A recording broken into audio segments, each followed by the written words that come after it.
पुनि घाति शेष अघाति पुनि छिन्माहि अष्टम भूव से बसु कर्म बिन से सुगुण बसु सम्यक तो वादिक बसु लसे। ये छेढ़ालाकार की ये पंक्ति है और उसमें यही कहा कि घाती कर्मों को नाश करने के बाद अघाती कर्मों का भी नाश करके वसु सम्यक तो आदि गुण लसे। वसु का अर्थ होता है 8, है ना? ऐसे सम्यक तो आदि 8 गुणों से संपन्न हो गए। सम्मत नान दंसन वीरी सोवम तहेव यौगणम अग्रु लघु मब्बा वाहम मठ गुणा होती सिद्धाड़म। ये सम्यक तो आदि 8 गुण ऐसे उन सिद्ध भगवंतों को प्राप्त हो जाते हैं। यहां 8 कर्मों का नाश हुआ, वहां 8 गुणों की प्राप्ति हो जाती है। कर्म संसार के प्रतीक हैं तो गुण आत्मा की शुद्ध स्वाभाविक परिणति के प्रतीक हैं। स्वाभाविक परिणति में रहना शुद्ध स्वरूपता का परिचय है और संसार की कर्म की इस परिणति में रहना अपने आप को अशुद्धता की परिणति में है। अभी ये पूछा गया था कि बताओ आत्मा को किसको देखना है, तो बहुत सारे लोगों ने कहा था कि मुझे देखना है। बंधु, जो दृष्टिगोचर नहीं है उसको देखा कैसे जा सकता है? जिसका स्वभाव ही अमूर्त हो। अपने यहां लिखा आत्मा कैसी है? अरस है, अरूप है, मगमदन है, अवत्ता चेतना मण गुसुद, ऐसे चेतना गुण से युक्त है। ज्ञानमयम दर्शनमयम, ऐसी हमारा आत्मा का स्वरूप है। लेकिन वो अरस है, अरूप है, उसका कोई रूप नहीं, उसकी कोई गंध नहीं, इन सब से परे है, इन सब से दूर है। वो हमारी आत्मा है। ऐसे आत्म स्वरूप को प्राप्त करने का आज का ये मोक्ष कल्याणक का दिवस एक कर्म की झंझट या ये कहो कि कर्म की जाल से मुक्ति जिस दिन इस आत्मा को होती है, वह आत्मा नियम से शुद्ध आत्मिक परिणति को प्राप्त हो जाती है। जीवन की यात्रा इस शरीर के जन्म से प्रारंभ होती है, लेकिन जीवन की यात्रा संसारी प्राणी की तो मरण से होती है, लेकिन मोक्ष मार्गी जो अपने आप को चरम समय पर पहुंचा दे और शुक्ल ध्यान की परिणति में डाल दे, ऐसे चौथे शुक्ल ध्यान की परिणति को प्राप्त करते हुए मात्र 5 ह्रस्व अक्षर बराबर काल 14वें गुण स्थान का होता है। इतना सूक्ष्म काल कि हम जितना बोलते जाते हैं गुणस्थान, उतने में गुणस्थान का काल ही व्यतीत हो जाता है। यानी बहुत सूक्ष्म परिणति होती है इस गुणस्थान की, और उसमें सारी कर्म प्रकृतियों का अंत, जो सत्ता में पड़ी हुई 85 प्रकृतियां हैं, पहले इससे पहले 148 प्रकृतियों में से 6 करते करते करते 14वें गुण स्थान तक भी सत्ता में 85 कर्म प्रकृतियां पड़ी होती हैं। और सबसे पहला एक 72 का लाट आता है। एक मत के अनुसार, है ना। पूरी की पूरी 72 प्रकृतियां एक साथ क्षय को प्राप्त करते हैं। और उसने 5 रस अक्षर समय में भी 2 वो बन जाते हैं। जैसे ही प्रवेश करते 72 प्रकृतियों का, और जैसे ही उस गुण स्थान का अंत होता है तो 13 प्रकृति, अगर तीर्थंकर प्रकृति की सत्ता वाला है तो, अगर तीर्थंकर प्रकृति की सत्ता वाला नहीं है तो 12 प्रकृति का। ऐसे पूरी की पूरी सारी की सारी प्रकृतियों का क्षय करते हुए, और जैसे ही सत्ता से उन प्रकृतियों का भार से मुक्त होता है, वह आत्मा ऊर्ध्वगामी हो जाता है। क्यों? स्वभाव है। आपने तत्वार सूत्र में पढ़ा है, उसमें लिखा है कि जैसे तुम्बी पर अगर मिट्टी का लेप लगाते हैं, और जैसे जैसे मिट्टी का लेप धुलता चला जाता है, तुम्बी ऊपर की ओर आती चली जाती है, और जिस दिन लेप से रहित हो जाती है तो पानी के ऊपर स्पष्ट आ जाती है। और अग्नि शिखावत, एरंड बीजवत, 4 उदाहरण दिए वहां पर। और ये संसार परिभ्रमण का कारण चक्रवत, ये सारे के सारे परिभ्रमण पूर्व प्रयोगात, ये पूर्व के किए हुए कर्म के कारण से ऐसा होता है। और जैसे ही इनसे कर्म से बंधन से मुक्ति होती है, जैसे बीज को बंधन से मुक्ति है ऊपर की ओर भागता है, एरंड बीजवत उछटता है, ऊपर की ओर जाता है सीधा, वैसे ही आत्मा जिस समय भार से मुक्त हो जाता है। कौन सा भार था? एक सिर की पोटरी का भार नहीं, कर्म का भार बहुत बड़ा है बंधुओं। जब तक इस आत्मा के कर्म के भार बना हुआ है, तब तक इस संसार के भारी भारी बोझ को उठाने का काम करना पड़ेगा। और जिस दिन इस आत्मा के कर्म का भार उतर जाएगा, उस दिन इस आत्मा को सारे कर्मों के नाश की और आत्मा की शुद्ध परिणति का अनुभव हो जाएगा। आज का ये मोक्ष कल्याणक हम सब लोगों को यही संदेश और उपदेश देता है कि भगवान जैसे आपके कर्म का भार मुक्त हो गए, आपकी उस परम परमात्मा दशा को प्राप्त हो गए।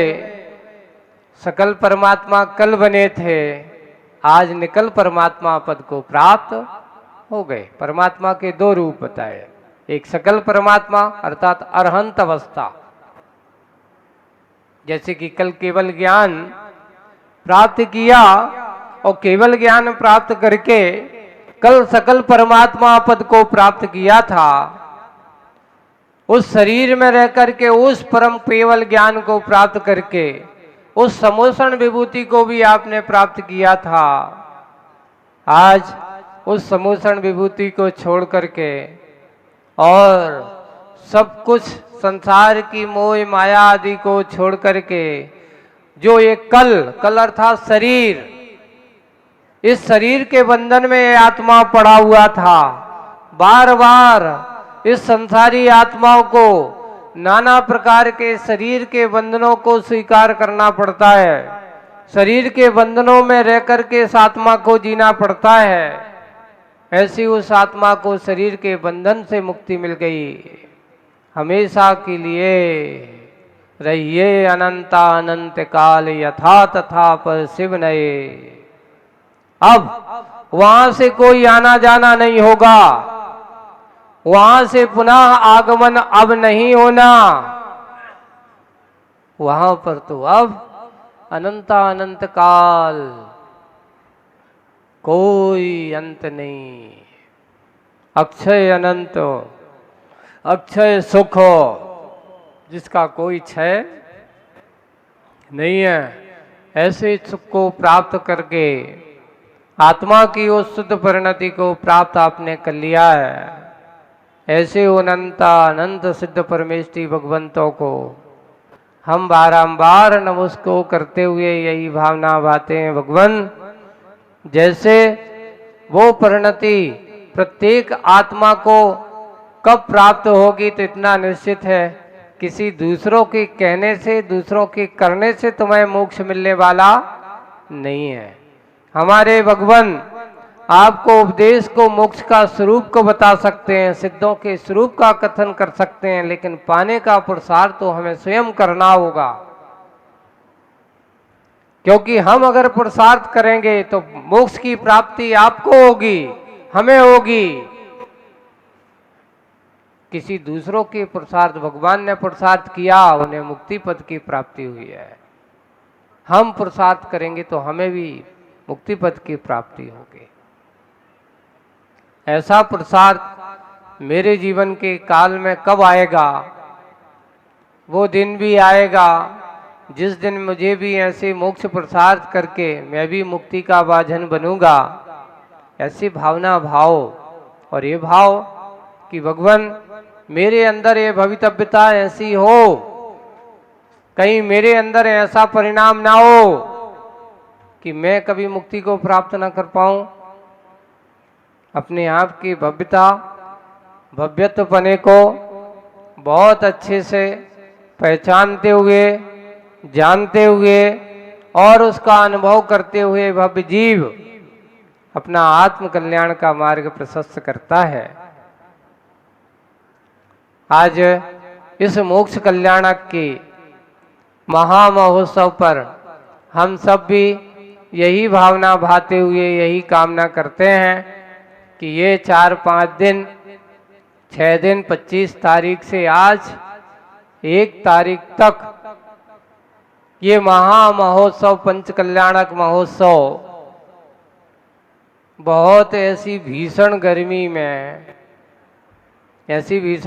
में, और अहमदाबाद की गर्मी भैया सब जगह भी हम लोग एक दिन महाराज श्री से हमारे शिखर जी की यात्रा चल रही, महाराज लोगों की, पूज्य मुनि समता सागर जी, प्रमाण सागर जी, समाचार आया तो वो कहते भैया यहाँ तो ओला पानी गिर रहा है, कमरे में बैठे हुए ठंडी लग रही है, दरवाजे बंद करके बैठे हैं, तो महाराज आपको वहाँ बाहर पानी गिर रहा है और यहाँ शरीर से पानी पसीना गिर रहा है, अंदर यहाँ इतनी गर्मी है और वहाँ उतनी विहार कर रहे हैं, उस साइड ऐसा माहौल है, ऐसी गर्मी में भी।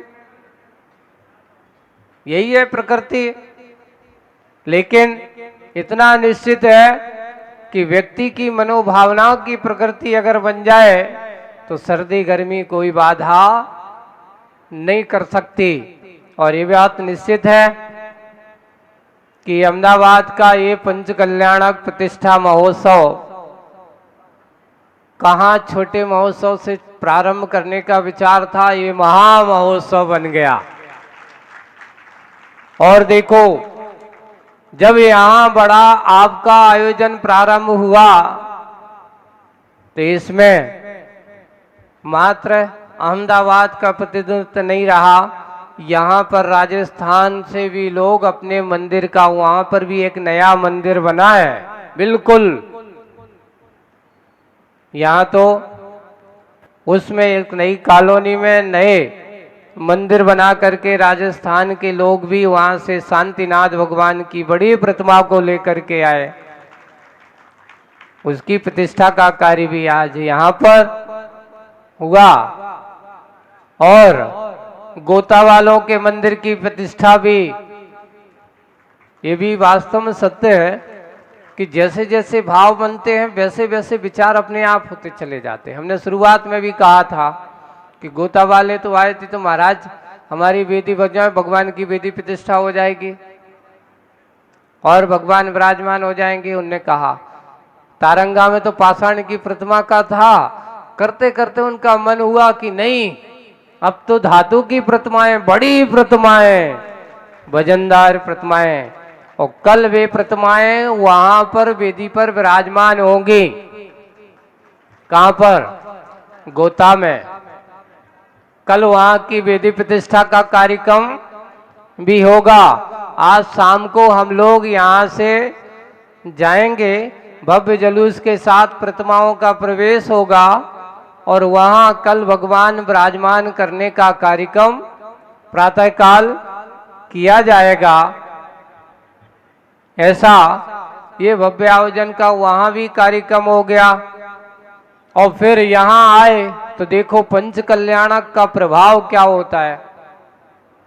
पंच कल्याणक का प्रभाव ये हो गया कि पड़ोस के तुम्हारे बहुत सबसे प्राचीन पड़ोसी सुकमाल नगर चांदोड़िया वालों का सबसे पुराने पड़ोसी तो वही है ना। ये मंदिर इस एरिया का सबसे पहला प्राचीन मंदिर अगर कोई है तो इस एरिया में कहते हैं चांदोलिया का। जब हम सन 1994 में आए थे तब उस 7-8 साल ही पुराना था उस समय जब वो बनकर के तैयार हुआ। और आज उस मंदिर को अब बहुत भव्य रूप से बनाया जा रहा है और बड़ा मंदिर का रूप दिया जा रहा है। 3 तारीख की प्रातः काल उस मंदिर का शिलान्यास का कार्यक्रम भी है। कौन सी तारीख को? 3 तारीख को। अच्छे से मानस बना लेना, अभी भी किसी को पुण्य कमाने के भाव हो। देखिए जीवन में बहुत सारी चीजें बना लोगे, बड़े बड़े मकान बना लोगे। मैं मानता हूं मानसिकताएं व्यक्ति की क्या है। आज लोगों को हम देखते हैं, अभी चर्चा जब करते हैं तो 2-5 करोड़ की फ्लैट, जमीन भी नहीं, ऐसे 2-5 करोड़ रुपया के तो आजकल फ्लैट मिल रहे हैं। और ये फ्लैट लेकर के तुम करोगे, उस पे रहोगे तो इससे तुम्हें पुण्य का वन तो नहीं होगा। लेकिन अगर उसमें से अगर 1% आधा भी अगर हम भगवान के जिनालय के निर्माण में लगा देते हैं तो इससे और कोई साथी से पुण्य का, क्योंकि तुम रहो या ना रहो पर भगवान का जिनालय अमर बना रहता है। ऐसे जिनालयों में अपना योगदान जाता है, चाहे कहीं का भी हो। यहाँ का जैसे जिनालय का मंदिर का काम आज आप लोगों को एक मुझे जब बताया और कहा गया कि बड़े संघर्ष के साथ बड़े राजकुमार जी डटे रहे, है ना, कोठादार हैं भाई, हनुमान जी है यहाँ के तो। और उन्होंने, मैंने देखा पूरे के पूरे परिवार के साथ, भावेश हो चाहे उनके दोनों बेटे और भी हो, ऐसा लग रहा था जैसे उनके घर का कार्यक्रम हो। सबने मिलकर के बहुत अच्छा कार्यक्रम है। ऐसा नहीं कि किसी नहीं, समाज का, मैं यहाँ निर्णय नगर, राणेप हो, यहाँ सुकमाल नगर है, गजराज है, कॉलोनी है, यहाँ तक कि गोता, इस एरिया में ऐसा लगा कि 5 मंदिर वालों ने मिलकर के ये कार्यक्रम को, ऐसा लगा कि कहीं हम अलग अलग नहीं हैं, एक साथ मिलकर के, ये सामाजिक संगठन इसको कहते हैं। और वास्तविक रूप से देखा जाए कि इतनी गर्मी में इतना सब, इतनी ज्यादा, अगर आप बुंदेलखंड के पंचकल्याणक देखते हैं तो उसकी सुविधाएं देखो तो उसकी तो आप उसको आप व्यवस्था की दृष्टि से देखते हैं तो मैं तो सोचता हूं कि उसमें से अभी मात्र 40% व्यवस्थाएं यहाँ आपकी थी। वहां पर बहुत ज्यादा, अभी यहाँ गजरत होता तो उसका बहुत बड़ा काम होता है, बहुत बड़ा कार्य होता है। इतनी सारी व्यवस्थाओं को करते हुए सबने ऐसा किया, इसी भावना से बोलिए पंच कल्याणक प्रतिष्ठा महामहोत्सव की।